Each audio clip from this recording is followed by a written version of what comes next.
মায়ের অবদান, বাবার অবদান ভুলতে পারবো না রে বাবা। মাঝে মাঝে মায়ের সন্তানের মারে শাসন করার জন্য, কিন্তু দেখছো মাঝে মাঝে সন্তানের মায়ে মারার পরেও কিন্তু মা ঘুমাইতে পারে না। মা কিন্তু সন্তানের ধমক দিয়াও কিন্তু পাগলের মতো থাকে। সন্তানের ধমক দিছে এমন জোরে, সন্তান অভিমান করে ঘরে যায় না, ভাত খায় না, মা কয়া ডাকে না।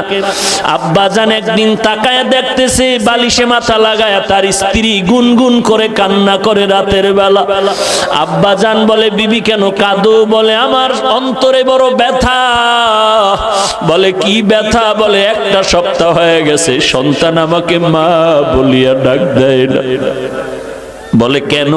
বলে, আমি একটু শাসন করতে গিয়ে ধমক দিয়েছিলাম, এই কারণে রাগ করেছে, অভিমান করে আর ডাকে না। আব্বা জান বলে, বিবি তুমি আরামে খাও, ঘুমাও, কোনো চিন্তা করা লাগবে না। সন্তান একদিন আগে পিছনে তোমার কাছে সেই ক্ষমা চাবে। আমার মা কান্না করে বলেন, ও স্বামী আমার, যতই আমি খানার প্লেট নিয়ে বসি খানা মুখে যায় না, যতই আমি ঘুমানোর চেষ্টা করি আমার চোখে ঘুম আসে না। কারণ আমি খানার থেকে, ঘুমের থেকে সন্তানের মা ডাকে যেই মজা পাই, ওই মজা আমি খানায় পাই না, ঘুমের মধ্যে পাই না। এরে নবীর উম্মতের দল, সন্তান মায়ের কাছে টেলিফোন করে, মা আমি 3 দিনের জন্য ঢাকা থেকে 1.5-2 মাস হয়ে গেল, এখন বাড়ি আসতেছি, ছুটি হয়ে গেল। আম্মা জান তোমার জন্য কি নিয়ে আসবো? বলে, আমার জন্য কিছু লাগবে না, তোর বাবার জন্য যদি কিছু পারো তুই নিয়ে আসবি। এরে নবীর উম্মতের দল, সন্তান মার্কেটে গিয়া শপিং করে, মাকে বলে, মা বলো কি আনবো? মা বলে, কিছু আনা লাগবে না। বলে, মা তুমি এমন কেন করো? বলে, বাবা তুই আমারে কি দিয়ে খুশি করবি? তুই যদি স্বর্ণের কিছু দাও তারপর আমি খুশি হতে পারি না। তুই তাড়াতাড়ি আয়, তোর চেহারাটা দেখলে যেই খুশি হব, ওই খুশি আমারে তুই কাপড় দিয়াও করতে পারবি না। তুই আমারে মা বলিয়া ডাক দিলে আমি বাজেই খুশি হব। এই খুশি তুই আমাকে কিছু দিয়ে করতে পারবি না।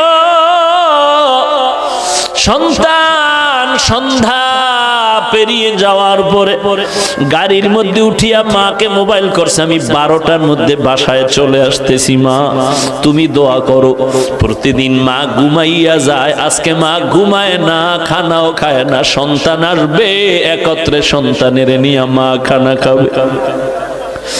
ঘড়ির কাঁটার দিয়ে তাকায় আর দেখে কখন 12টা বাজবে, সন্তান আইসা মা বলে ডাক দিবে। মা ঘড়ির দিকে বারবার তাকায়, এরকম দেখতে দেখতে 12টার কাঁটা ঘুরিয়া সামনে আগায় গেল। মা বলে, কি ব্যাপার, কোনো যানজটে পড়লো নাকি? এইবার চিন্তা গভীর হচ্ছে, গভীর হচ্ছে, বাবায় ঘুমায়। এবার মা ডাক দিয়ে কয়, আমার আব্বা জানকে ধাক্কা দিয়ে কয়, ছেলে এখনো কেন আসে না? 12টা বেজে 1টা বেজে গেল, এত দেরি কেন? একটু টেলিফোন করো। বাবারে উঠায় দিল। আব্বা জান টেলিফোন করে সন্তানের মোবাইলে, রিং হচ্ছে, কোনো রিসিভ হয় না, কেটে যায়, বারবার কেটে যায়, বারবার কেটে যায়। মায়ের অন্তরের মধ্যে কেমন যেন একটু সন্দেহ সন্দেহ ভাব, নাকি আমার সন্তান কোনো বিপদের মধ্যে পড়ে গেল। এইভাবে কল দেয়, কেটে যায়, কল দেয়, কেটে যায়। বাবা মোবাইল রেখে আবার শুয়ে পড়ল। মা অস্থির হয়ে গেল, বাবাকেও বুঝাইতে পারে না মনের ব্যথাটা। শেষ পর্যন্ত আবার ধাক্কা দিয়ে কয়, ও স্বামী আমার, আমার সন্তান তো এত দেরি করতে পারে না, আমি অপেক্ষায় আছি, আমার সন্তান আসবে, আমি সন্তানের নিয়ে একত্রে খানা খাবো, আজকে মন ভরে খানা খাবো। কত অনুষ্ঠান গেল, আমি এক টুকরা গোশত খাই নাই আমার সন্তানের মায়ার কারণে। তুমি আবার একটু মোবাইল করো। বাবায় ঘুম থেকে উঠিয়া আবার মোবাইল করে, রিং হয়, রিসিভ হয় না, রিং বাজতেছে, রিসিভ হয় না। এইভাবে দীর্ঘক্ষণ যখন ট্রাই করা শুরু করলো, এক পর্যায়ে হঠাৎ করে দেখে মোবাইলটা রিসিভ হয়ে গেল। ডাক দিয়ে কয়, বাবা তুই কই? হঠাৎ বাবার কানে দেখে সন্তানের কণ্ঠের আওয়াজ নাই, অন্য লোকের আওয়াজ। ডাক দিয়া বলে, কে আপনি? বলে, মোবাইলওয়ালার বাবা।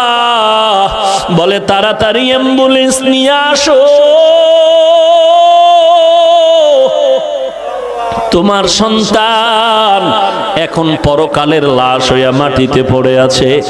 গাড়িতে উঠছে, গাড়ি অ্যাক্সিডেন্ট হয়ে রাস্তার পাশে গাছের সাথে বেজে আছে, মানুষ রক্তাক্ত হয়ে গেছে। বাবায় মোবাইলটা ফালায় বেউসায় বিছানায় পড়ে গেল। মা বলে, কি খবর আমার সন্তানের? বলে, তোমার সন্তানের অবস্থা খারাপ। মা এমন একটা চিৎকার দিয়া রাস্তায় বের হইয়া ঘরের দরজা দিয়ে চিল্লায় বলে, তোরা কে কোথায় আছো?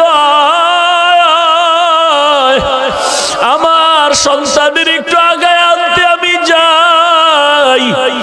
বাবা আমার মাকে সান্ত্বনা দিয়া ঘরে আটকাইয়া অনেক মহিলাকে বসায়া বলে, এখানে ধরে রাখো। বাবায় তাড়াতাড়ি টেলিফোন করে অ্যাম্বুলেন্স নিয়ে লাশ নিয়ে যখন রওনা, বাড়ির দরওয়াজা দিয়া যখন ওই বাঁশি বাজাইয়া ঢুকে, মা পাগলনির মতো দৌড়ায় আর বলে, তাড়াতাড়ি ডালা খুলে দাও, আমার সন্তান কেমন আছে একটু দেখতে চাই। মা এবার সন্তানের চুমু খায় বলে, মা বাবা তুই এই বাজার নিয়ে আমার কাছে আসার কি সংবাদ দিয়েছিলি? আমি তো আর খানা খাইতে পারলাম না রে বাবা, তোর জন্য খানা খাই নাই।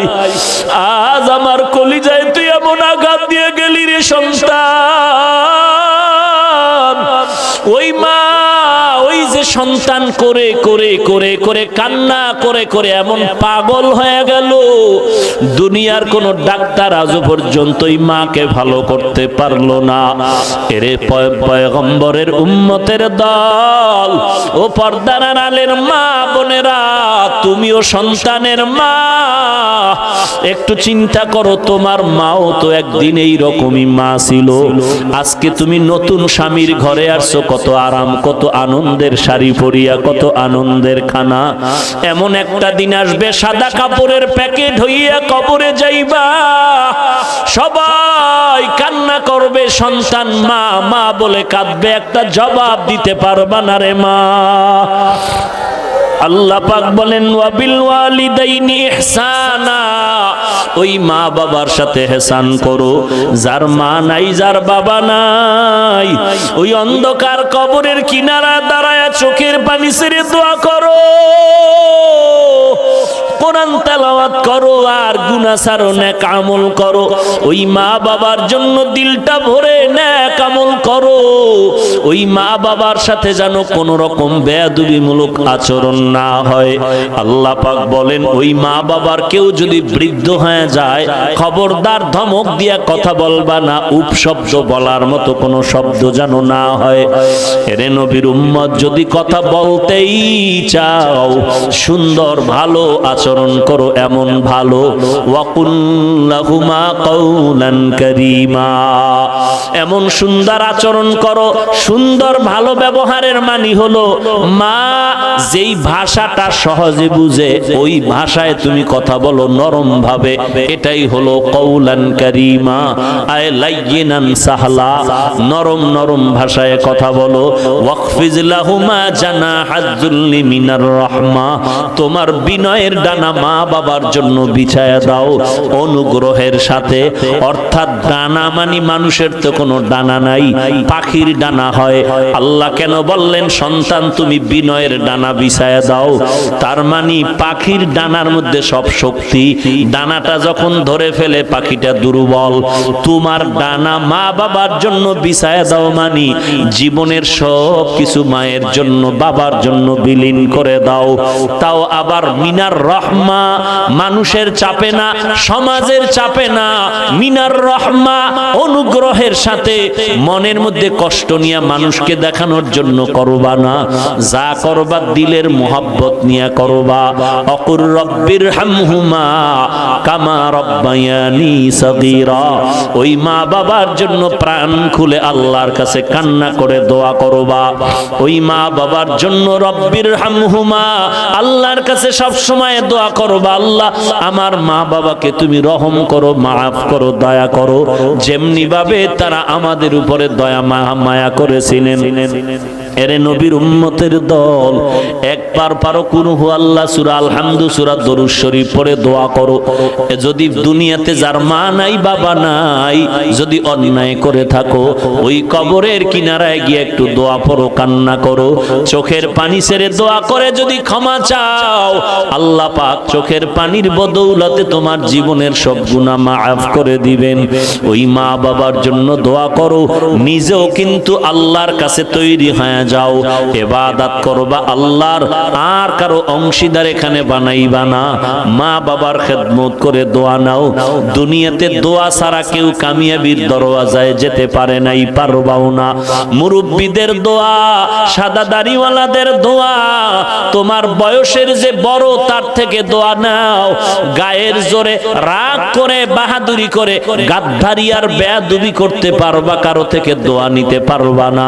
অতএব খবরদার ছাত্র ভাই, ওস্তাদ তোমার মুরব্বি শিক্ষকের থেকে দোয়া নাও, বিরোধিতা করবা না। মা বাবা মুরব্বি দোয়া নাও, একজন সাদা দাড়িওয়ালা মুরব্বি দোয়া নাও। তোমার থেকে শিক্ষা একজনে আগানো, তার থেকে দোয়া নাও। তোমার থেকে একজনের সম্মান বেশি, ওই দিক থেকে সে অনেক দামি, তার থেকে দোয়া নাও। একজন রিকশা ড্রাইভারও যদি দেখো বুড়া, তার থেকেও দোয়া নাও। দোয়া ছাড়া তুমি আখেরাত বলো দুনিয়া বলো কোন লাইনে কামিয়াবি অর্জন করতে পারবা না। নিজের গুনাহের কথা স্মরণ করে তওবা করো। কোথায় কোন দিন কি পরিমাণ অন্যায় করেছো, আয়নার মতো সব সামনে পরিষ্কার। আল্লাহর কাছে তওবা করো, আল্লাহ জীবনে আর কোনোদিন গুনাহের কাছেও যাব না, আর কোনোদিন নামাজ ছাড়বো না, নবীজির সুন্নতের বিপরীত চলবো না, সহিভাবে কোরআন পড়ে আমল করে চলবো, মুরব্বিদের দোয়া নিয়ে চলবো, ওলামায়ে কেরামের দোয়া নিয়ে চলবো, বিরোধিতা করে গুনাহগার হব না। গলায় ছুরি আসলেও নবীর বিরুদ্ধে যাব না, দেশের বিরুদ্ধে জাতির বিরুদ্ধে ষড়যন্ত্র করব না। তওবা করার যদি খাঁটি নিয়ত হয়, খাঁটি তওবার নিয়তে দুটো হাত আল্লাহকে দেখায়া দাও। আয় আল্লাহ সবার হাত আপনি কবুল করে নেন, তওবা কবুল করে নেন, তওবার উপরে মজবুত হয়ে চলার তৌফিক দান করেন। আয় আল্লাহ আমার প্রত্যেকটা মুরব্বি উলামায়ে কেরামদের কবুল করে নেন। আয় আল্লাহ ব্যবসায়ী চাকরিজীবী শ্রমিক সবাইকে কবুল করে নেন। আমার ছাত্র ভাই যুবক ভাইদের কবুল করে নেন।